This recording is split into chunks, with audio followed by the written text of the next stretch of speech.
Pant ಹಾಕೋರೆಲ್ಲ ಹಿಂಗೆ ಹೇಳೋದು. ಗೆಳೆಯರೆ, ನಾನೊಬ್ಬ ಕಲಾ ಉಪನ್ಯಾಸಕನಾಗಿ ಒಂದು ಹಣಿ ಮೇಲೆ ಒಂದು ಗಂಧದ ಬಟ್ಟೆ ಇಟ್ಕೊಂಡು ಒಂದು ಶಿವದಾರ ಗುಂಡಗಡಿಗೆ ಕಟ್ಕೊಂಡು ಕಾಲೇಜಿಗೆ ಹೋಗ್ತಿದ್ದೆ. ನಾವು ಯಾಕಂದ್ರೆ ಆ ನೌಕರಿನ ಈಗ ನಮ್ಗೆ ಲಿಂಗಪ್ಪನ ಕೊಡ್ಸ್ಯಾನ, ನಮ್ಮ ಮನೆ ದೇವರ ಕೊಡ್ಸೈತಿ, ಅಥವಾ ನಮ್ಮ ಮನೆಯ ಗುರುಗಳೇ ಕೊಡಿಸಿದ್ದಾರೆ.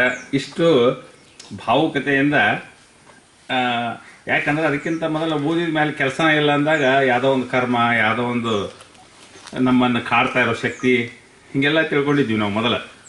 ಮತ್ತು ನಮ್ಮ ಮನ್ಯಾಗ ಅದೆಲ್ಲ ಹಂಗೆ ಹೇಳ್ತಿದ್ರು. ಮತ್ತು ನಾವು ನೌಕರಿ ಸಿಗಲಿ ಅಂತೇಳಿ ನಮ್ಮ ಮನ್ಯಾಗ ಏನು ಮಾಡೋರು, ಎಲ್ಲ ದೇವ್ರುಗಳಿಗೂ ಕರ್ಕೊಂಡು ಹೋಗೋರು.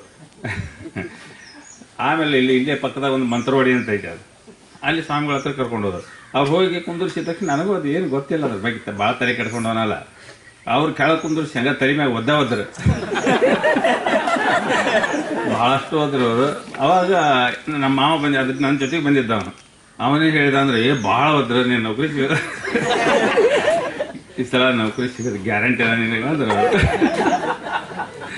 ಅದು ಹೇಳಿದ ಅದು ಅಂದಂಗನ ಇವ ನಮ್ಮ ಮಾವ ಹೇಳ್ದಂಗನ ಸ್ವಲ್ಪ ದಿವಸದಾಗ ಇಂಟರ್ವ್ಯೂ ಬಂದು ಒಂದು ಸೆಲೆಕ್ಷನ್ ಆಗಿಬಿಡ್ತದೆ.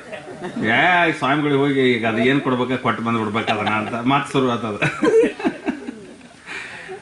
ಸೊ ಈ ರೀತಿ ಒಳಗೆ ನಾವು ಉಪನ್ಯಾಸಕರಾಗಿ ಅಲ್ಲಿ ಸೇರಿಕೊಂಡು ಕೆಲಸ